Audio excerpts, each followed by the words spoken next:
no país, né? Um momento de mais de retrocessos, né? Dentro desse contexto que a gente vive de rompimento com a democracia, né? Do trauma que a gente teve o ano passado, de um golpe na nossa presidente da República, e a temática das pessoas com deficiência está bem arrastada dentro desse amplo contexto aí que a gente tem de governo enfrentando direitos de várias áreas e vários segmentos, né? Como não poderia deixar de ser, nós estamos dentro desse contexto. Então nós temos aí lei de cotas ameaçada, a doutora Ana pode nos falar melhor sobre isso. Nós temos políticas públicas não só ameaçadas, como já extintas, né? Projeto do governo federal que nós tínhamos, o Viver Sem Limites, né? Que foi um projeto aí que durante mais de uma década aí proporcionou muitas conquistas para as pessoas, muitos avanços, né? Já que nós estamos nessa temática de avanço. E infelizmente esse projeto foi extinto. Hoje em dia, o governo federal, eu não tenho conhecimento de nenhuma política pública do governo federal atualmente. Talvez tenha alguma outra aí que a gente nem tem conhecimento de tão escondido que está a nossa secretaria lá da pessoa com deficiência, né? No âmbito do estado do Rio Grande do Sul, a mesma coisa, que é o sol que a gente tem é destruição do que já havia, né? E no município de Porto Alegre também. Nós temos aí entidades como a RS para Desporto, a SERGS, entidades tradicionais que realizam trabalho com o movimento das pessoas com deficiência aqui em Porto Alegre, completamente atiradas aí. Só não fecharam as portas realmente pela garra e determinação de quem está no meio, né? Então eu vou passar a palavra aqui para feita essa breve introdução aí. Vou passar a palavra para a doutora Ana aqui para ela nos trazer alguns elementos aí ao debate.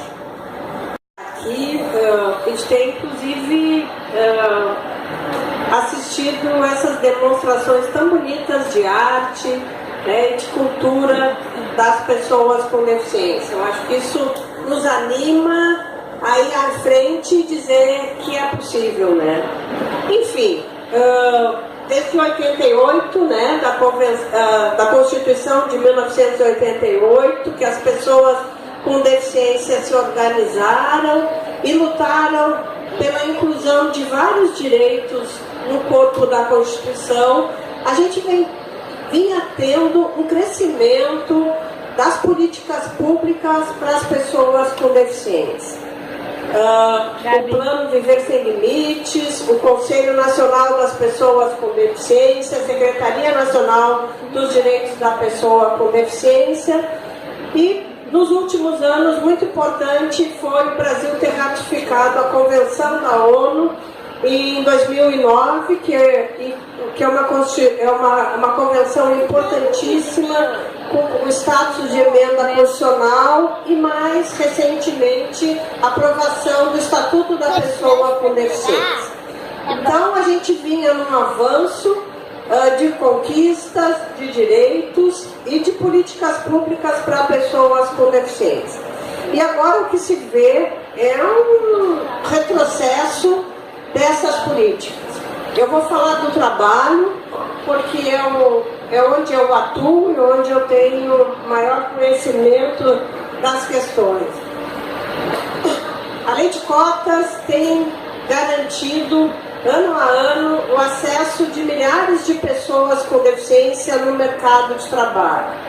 Mesmo com a crise do ano passado, de 2016, nós tivemos um crescimento do número de pessoas com deficiência com carteira assinada no Brasil. Isso é um fato muito importante que mostra a importância dessa legislação para que as pessoas com deficiência tenham acesso ao direito do trabalho. A lei de cotas, ela prevê percentuais diferentes conforme o tamanho das empresas. Então, uma empresa que tem de 100 a 200 empregados, ela tem uma obrigação de ter 2% de trabalhadores com deficiência. De 201 a 500, o percentual passa a ser 3%. De 501 a 1.000, o percentual é 4%. E com mais de 1.000 empregados, o percentual é de 5%. Então, como se vê, quanto maior for essa empresa, quanto maior o número de empregados dessa empresa, maior é o percentual de contratações que essa empresa deve fazer. Importante destacar, pessoal, que com a terceirização ilimitada, que foi aprovada recentemente no Congresso Nacional, através de uma proposição do governo federal, a tendência que se tem é que diminua o tamanho das empresas, que elas vão se fracionar e vão surgir várias empresas menores. Com isso, por exemplo, uma empresa de 1.050 empregados que deveria contratar 5%, pode se transformar em várias empresas de 100, de 200 ou de menos de 100 empregados. Algumas dessas empresas, nem obrigadas a terem cota, terão. Então, a consequência é que vai diminuir o número de oportunidades para pessoas com deficiência. Eu queria dizer para vocês, eu sei que a lei de cotas ela é muito questionada, ela é muito questionada principalmente pelo segmento empresarial. Mas o que se vê é que 95% dos trabalhadores com deficiência que estão no mercado de trabalho estão em empresas obrigadas a terem empregados com deficiência. Isso mostra, pessoal, que naturalmente as empresas não contratam pessoas com deficiência, por conta de preconceitos, por conta de barreiras, de falta de acessibilidade.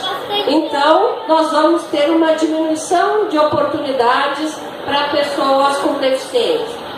E a gente incluiu muitas pessoas com deficiência, como o Portinho falou, mas ainda tem segmentos importantes a serem incluídos. E principalmente as pessoas que têm deficiências mais graves e que necessitam maiores adaptações e maiores acessibilidades no meio do ambiente de trabalho.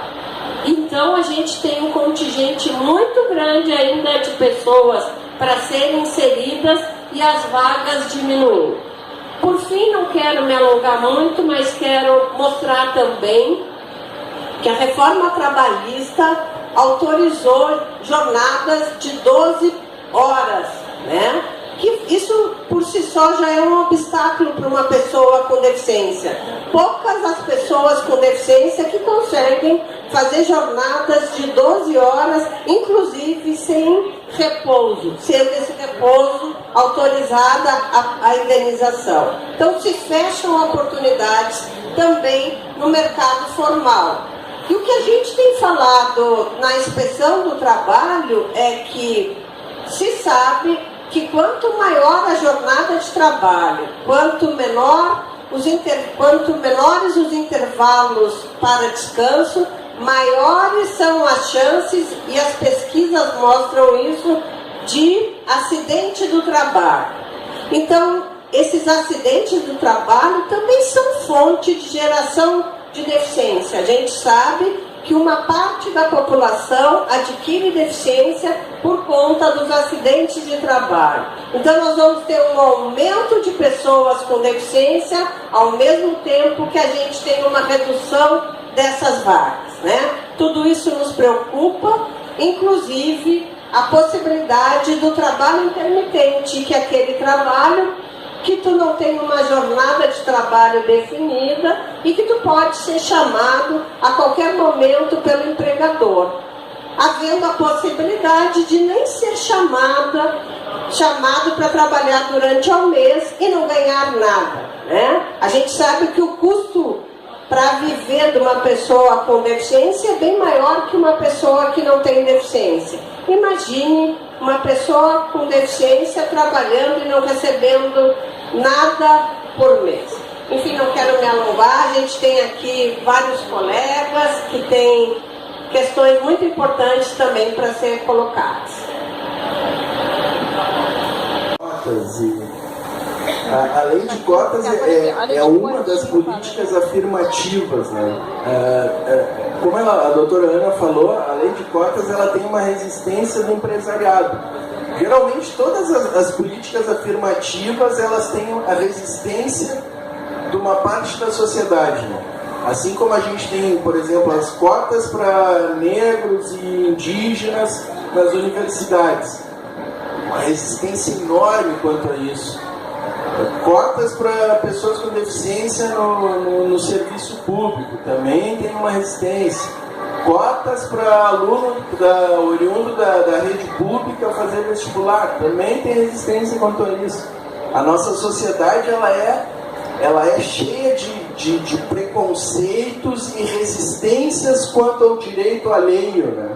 Geralmente as pessoas se preocupam só com o seu espaço, o seu direito, então nem aí porque está na volta ali, né? Não importa para elas se elas estão numa universidade que só tem brancos, gente que veio da universidade privada, elas se sentem confortáveis nesse ambiente. Eu não consigo entender às vezes isso. Quando a melhor coisa que tem é a gente estar num ambiente de diversidade, né? Numa universidade federal com brancos, negros, índios, pessoas com deficiência, mulheres na política, né? Quanto maior for a diversidade, eu acho que é melhor, né? Eu não consigo entender essa resistência que a gente tem na sociedade em relação às políticas afirmativas, né? E a todos, então, eu quero... Primeiramente, né, gente? Fora Temer! Fora Temer! Fora Marquesão, fora Sartori, fora toda essa corja, né? Que fiquem nós. O povo. Primeiramente, obrigada. Segundamente, então, eu queria honrar esse momento muito importante, de tanto protagonismo. Hoje só me vinha essa palavra aqui. O Portinho falou desse meu currículo, Humberto Lipo, e Humberto Lipo sempre tinha muito, ele era um cadeirante, um homem que tinha uma deficiência física, e ele tinha muito essa questão do protagonismo das pessoas com deficiência, da participação, né? Enfim, isso é algo que nessa cultura, fazendo gancho aí com os porquês, né, do Portinho, tanta dificuldade de aceitar cotas. Além das cotas, gente, o pessoal não aceita a Bolsa Família, que é outra coisa, né? Mas o nosso povo, nós somos muito formatados numa cultura realmente para rechaçar os segmentos que estão colocados aí, as diferenças, mas nós não questionamos, né, em termos maiores, assim, as bolsas que têm, os privilégios que têm os políticos, os ricos. Os filhos de fazendeiro tinham cotas também nas universidades. Isso nunca foi questionado nem trazido pelo fato de serem filhos de fazendeiros, de grandes empresários. Era uma honra assim, para a universidade fazer essa troca, né? Bom, eu sou de universidade, convivi com isso, vai ser mais do século passado. E a gente sabe bolsa paletó, bolsa gás, bolsa apartamento, casa que tem os nossos políticos, né? Então, assim, é uma cultura que a gente tem, infelizmente, no Brasil, de não ter uma noção política mais racionalizada da realidade. Isso é um fato, mas o outro, Portinho, é a questão da cultura. Que quando a gente fala da questão da condição da deficiência, é algo muito emblemático para nos reportar a nossa condição humana de diversidade. Eu queria falar um pouquinho desse conceito que é muito caro também, interessante, de diversidade humana. E aí vem a primeira pergunta que a gente sempre se faz, né? Por que que socialmente é tão difícil, nos processos sociais, nas instâncias sociais, na convivência social, conviver e respeitar, reconhecer, na verdade é reconhecer as nossas diferenças humanas. Sendo que, gente, o que caracteriza a nossa realidade humana é a diferença. As pessoas com deficiência, elas apresentam uma diferença mais marcada no corpo, né? O cara não tem as pernas, está numa cadeira de rodas, é surdo, é cego, né? Tem uma deficiência intelectual. Essas diferenças, elas estão mais marcadas, não tem como hipocrisar, né? Até porque a gente, outras coisas consegue disfarçar, enfim, dar um jeito. de se colocar num padrão de normalidade. Mas na questão da deficiência tem como, tem que viver e revolucionar o cotidiano mesmo na sua condição. E isso é bastante complicado, né? Então nós somos hoje mais de 7 bilhões de seres humanos nesse planeta, quase 8 bilhões de seres humanos. E aí a gente pensa, nenhum desses bilhões de pessoas vai repetir o outro. Nós não podemos nos ver iguais a uma outra pessoa, nós somos diferentes. Não é a igualdade que nos caracteriza, é a diferença. O que nós precisamos é de condições iguais de acesso, isso sim. Então nós não somos todos iguais, não devemos ser todos iguais, né? Nós temos que preservar, honrar, cultivar a nossa diferença, seja ela de condição de gênero, que também é uma diferença bastante rechaçada, porque existe todo o processo de machismo, seja a condição de etnia, de cores e tons que nós temos e que nos caracteriza, de culturas, seja a condição de orientação sexual, que também não é a mesma, né? O povo LGBT que hoje está tentando consolidar o seu protagonismo, gays, lésbicas, transexuais, né? Todo o povo LGBT que traz essa condição, que também é uma condição que bate na cara da sociedade. Enfim, todas as diferenças, né? E a questão da deficiência também. Então a gente tem naturalmente assim, uma dificuldade desse convívio com a diferença numa irracionalidade que a gente criou no processo social. E aí a gente precisa sim, né, falava com a doutora Ana Costa e também o Portinho, de políticas públicas que sejam afirmativas. Porque se não tiver essas políticas que são antepáticas, né, depois o Pablo também aqui do meu lado, que é um advogado, que sabe bem dessa condição, para trazer também questões do cotidiano, não tem acesso aos segmentos minoritários, né? A gente chama de minorias, eu não gostei desse termo minorias, mas é minorias do ponto de vista de acesso ao poder. Então nós mulheres, nós não somos minorias, a gente é até maioria às vezes, né? As pessoas com deficiência são 46 milhões de pessoas no Brasil, então não é minoria. O povo negro, nosso povo negro no Brasil é muito maior, né? Em quantidades numéricas, em percentuais, não é uma minoria. O público LGBT já está muito grande também, gente. Tem um número, né? Não sei os números, mas não são poucas pessoas. Mas embora sejamos um número grande, o acesso às políticas, o acesso à vida, ele é negado. Por exemplo, na condição da deficiência, a gente tem uma história muito pesada aí de extinção, né, gente? As pessoas com deficiência eram extintas e algumas culturas ainda são extintas.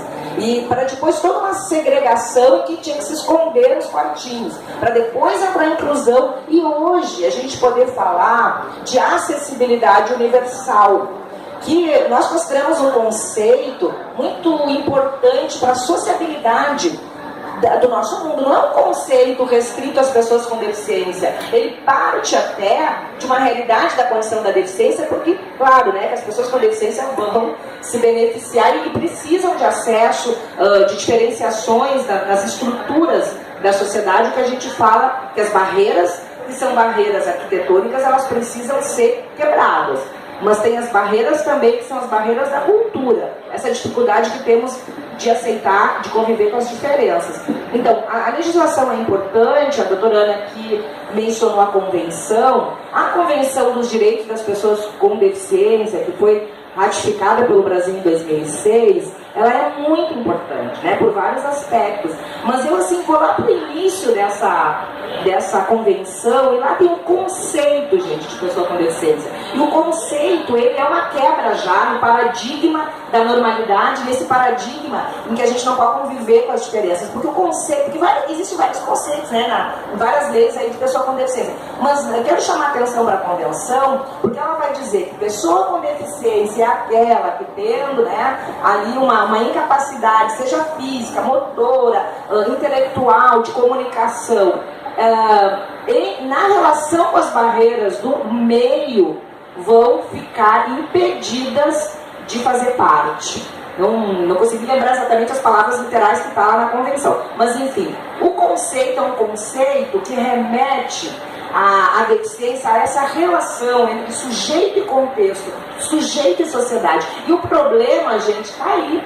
O problema não é a deficiência, não é o déficit, não é a diferença. O problema são barreiras que nos tornam mais incapacitados, que nos tornam realmente incapacitados para fazer parte da sociedade, né? E aí são inúmeras as barreiras. E esbarra muito nessa questão da cultura. né, de uma cultura que a gente tem de padronização, desde que a gente nasce, isso não é para as pessoas com deficiência, é para todos nós. A gente tem que se botar num molde. É um molde de comportamento, é um molde de rendimento, de produtividade e um molde de estética.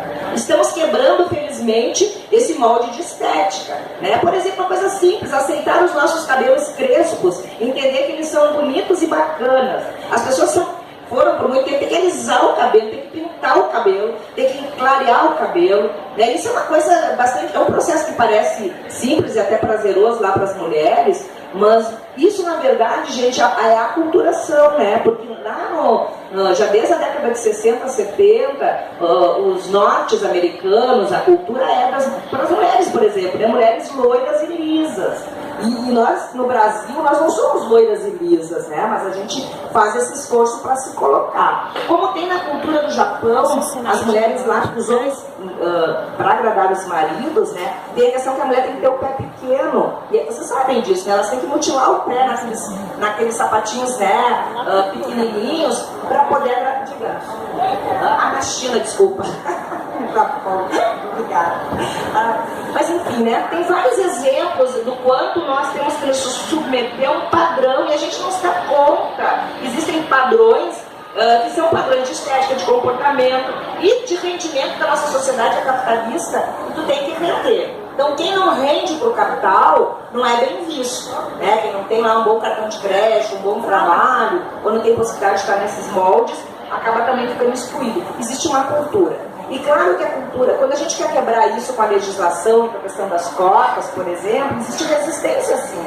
Porque a gente muda a realidade já mudou. Quero dizer que é um tremendo orgulho e responsabilidade participar de uma mesa tão qualificada quanto essa. É um prazer ver aqui com vocês todas conversando sobre esse tema que é tão caro para a gente. Eu gostaria de dizer que recentemente eu estava lendo uma notícia num jornal de circulação nacional e o tema que me chamou a atenção foi o seguinte: o Banco Mundial mudou a fórmula para fazer a contagem do número de pessoas pobres que vivem no Brasil, e o número bateu em 46 milhões de pessoas. 46 milhões de pessoas são reconhecidas como pobres no Brasil pelo Banco Mundial. O que me chamou a atenção e faz trazer esse tema para o debate hoje à tarde é o fato de que esse número coincide igualmente, sem tirar nem pôr, ao número de pessoas com deficiências que moram no Brasil. Quer dizer, 46 milhões de pessoas são identificadas como pobres no nosso país e 46 milhões de pessoas convivem com a deficiência no Brasil. Eu acho importante destacar isso porque as barreiras das quais nós falamos aqui, a Ana, o Portinho, a Edília, então, são todas essas barreiras que têm um efeito perverso e muitas vezes definitivo na vida do desenvolvimento da pessoa com deficiência, que necessariamente impõe a ela uma condição econômica e financeira de pobreza.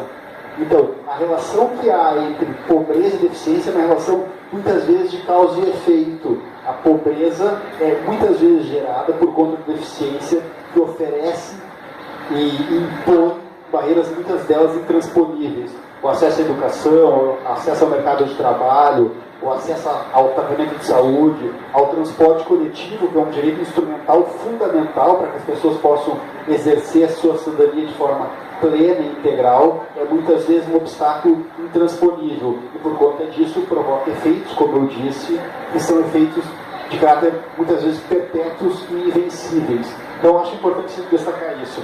Eu aproveito a coincidência de número também, aproveito esses 46 milhões, me oportuniza falar rapidamente, eu sei que a gente vai ter outra oportunidade para alongar esse debate, a respeito de um recente livro do Gessé Souza, que ele fala, o título do livro é A Elite do Atraso, da escravatura até a Operação Lava Jato, e ele faz uma referência muito importante na linha daquilo que o Portinho mencionou recentemente, que é o seguinte, a referência do Gessé. Ele faz uma classificação social no Brasil e aponta que tem no nosso país uma classe média que ele chama de classe média de Oslo. É uma classe média de alguma forma preocupada, que é uma classe média que ele reconhece o valor, que ele entende que tem pautas absolutamente relevantes e importantes, que têm que ser discutidas, têm que ser debatidas. Ele faz referência às minorias identitárias, embora não mencione especificamente nenhuma delas. A gente pode falar dos negros, das mulheres, do público LGBT, das pessoas com deficiência também, que tem a sua luta, o seu movimento pautado e centrado nas suas demandas. E essa elite de Oslo, classificada assim pelo GSE, é uma elite que muitas vezes desconsidera em absoluto, desconsidera por completo a questão da pobreza, a questão da renda, sendo esse um grande obstáculo que impede as pessoas de terem a sua cidadania plena, completa. Por exemplo, a gente está avançando em termos de espaço aqui na Feira do Livro, conquistando a estação acessibilidade, oportunizando que mais livros sejam disponibilizados em Libras, por exemplo, em Braille. Então, nesse sentido, são avanços que nós conquistamos gradativamente como grupo de pessoas com deficiência que batalham nesse sentido. Mas temos que pensar também e sempre dialogar permanentemente com outros grupos minoritários também, estar sempre refletindo e pautados nessa questão do ponto de vista financeiro, das condições econômicas que as pessoas têm para estarem aqui na Feira do Livro, acessando a cultura e tendo seu desenvolvimento como ser humano, como indivíduo, sendo realizado permanentemente. Então, nesse sentido, eu acho importante essa crítica do GSE para a gente trabalhar mais e dialogar mais com outros grupos e fazer desse diálogo, fazer a construção de uma transformação social que seja para todos e para todas, independente de qualquer condição econômica, financeira, de cor de pele, de orientação sexual, de deficiência ou não. Esse me parece ser um diálogo possível, necessário e indispensável para que a gente possa, como sociedade, evoluir. E esse processo, nesse momento, no Brasil, sofre um grande empecilho. Nós temos o governo federal, o governo estadual e municipal, nós verificamos isso e temos que dialogar com a sociedade e construir espaço para todos e para todas. E na linha do que disse a professora Edília, sempre com maestria, o ser humano, o indivíduo, cada um de nós com as suas diferenças, com as suas semelhanças, é um ser humano irrepetível. E nesse espaço, e nesse sentido, nós temos que procurar atender a todos e a todas, a cada um de nós. Eu passo a palavra para o Coutinho, por enquanto é isso. Grandes considerações do nosso mestre Pablo, né? Vamos passar a palavra aqui para o companheiro Jorge Amaro. É uma satisfação estar na presença de militantes tão valorosos, tão aguerridos e que representam um pouco, né, o que representa essa tenda. A tenda de Pasárgada. Talvez o mundo de sonhos do Manuel Bandeira seja o mundo de utopias que tanto nos aponta, que tanto nos desafia, um mundo onde possamos conviver a diversidade da vida e, sobretudo, minha cara Indígena, a diversidade que nos coloque seres humanos, seres não humanos, num mesmo patamar de decisão. Esse é o grande desafio da humanidade. Olhar para o mundo de forma a reconhecer os direitos da vida, não só a nossa vida humana, mas primeiro precisamos aprender a nos reconhecermos humanos e diversos. Eu gosto de destacar que desde 2002, quando eu conheci o companheiro Humberto Lipo, o companheiro Humberto, ele me ensinou uma coisa, me ensinou aquilo que nos traz aqui hoje, a ideia de protagonismo, a ideia de identidade, a ideia de pertencimento, a ideia de nos reconhecermos quem somos. E eu hoje estou fazendo doutorado em políticas públicas na URGS, mas o mais importante de tudo é que eu sou negro, eu sou quilombola, eu sou de Mostardas. Cada um de nós tem um lugar de onde vem, um de nós tem a sua história. E se podemos estar aqui hoje falando, se eu posso falar, é porque o Humberto Lippo me ensinou. Jamais deixe de reconhecer quem você é. Jamais deixe de afirmar a sua história. Jamais deixe de falar dos seus. E eu lembro daquele provérbio africano, Ubuntu, sou porque somos. Estamos aqui lutando juntos, porque acreditamos juntos num mundo de sonhos que não tenha barreiras, num mundo de sonhos onde a acessibilidade precisa ser um conceito em que cada um de nós nem pense nele, porque ele já esteja permanentemente dentro de nossos corações, dentro de nossas almas e dentro de tudo aquilo que nós acreditamos. Hoje eu estou secretário de Planejamento de Meio Ambiente lá em Mostardas, lá no litoral sul, entre o mar e a lagoa. O município que, além das barreiras físicas, pelo difícil acesso, tem as barreiras da dificuldade da comunicação. Em 1695 morria Zumbi dos Palmares. Estamos iniciando o Novembro Negro. O novembro que precisamos reconhecer a luta do povo negro.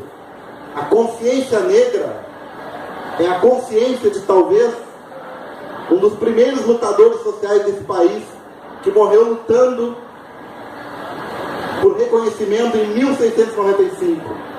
Zumbi dos Palmares. Eu gosto de afirmar sempre: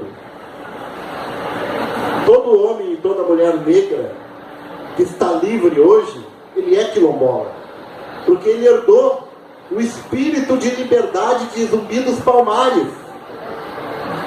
Quem luta por acessibilidade, luta por liberdade, luta por ter capacidade de escolher para onde ir, luta por sonhos possíveis e um mundo possível.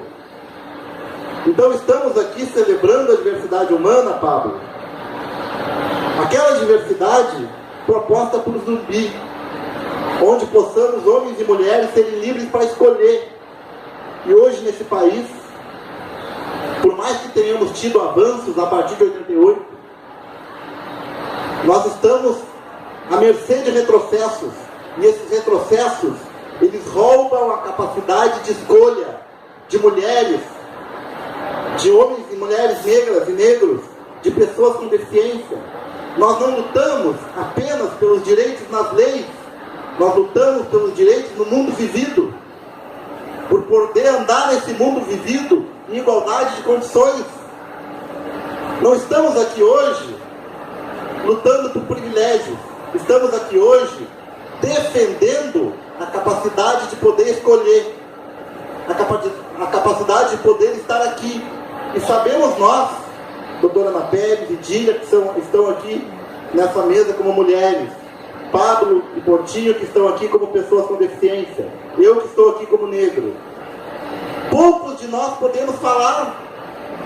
Então, nas nossas costas estão as dores de milhões e milhões que não podem falar, de milhões e milhões que ainda têm o direito de escolher negado.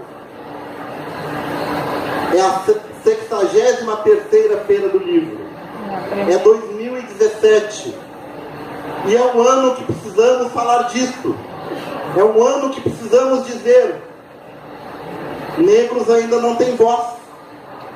Oliveira Silveira, o poeta gaúcho, que levou daqui do Rio Grande, foi daqui no Rio Grande do Sul que nasceu a proposta de um dia da consciência negra, o 20 de novembro, que aí chega. Partiu de Oliveira Silveira. E desde 2003 comemoramos a Semana da Consciência Negra. E precisamos ter essas datas, precisamos ter esses momentos, para não esquecermos de tantas e tantas pessoas com deficiência que morreram ao longo da história e que ainda morrem porque não têm o direito à vida ainda garantido. Esses espaços são importantes para isso, para a reflexão e, sobretudo, e eu fico muito feliz por isso, Portinho, para mostrar que não estamos sozinhos. para mostrar que nesta luta temos parceiros e parceiras de caminhada. O poeta Pablo Neruda, em um de seus poemas, ele fala de uma ilha. E nessa ilha há uma flor. E essa flor, todos os dias é visitada pelo brilho do sol e pelo prateado da lua. E ela se alimenta dessa flor. Essa flor dá esperança à ilha. A ilha, ela sobrevive pela esperança da beleza da flor, que todos os dias se contenta pelo sol e pela lua. Talvez sejamos então um pouco sol, um pouco lua.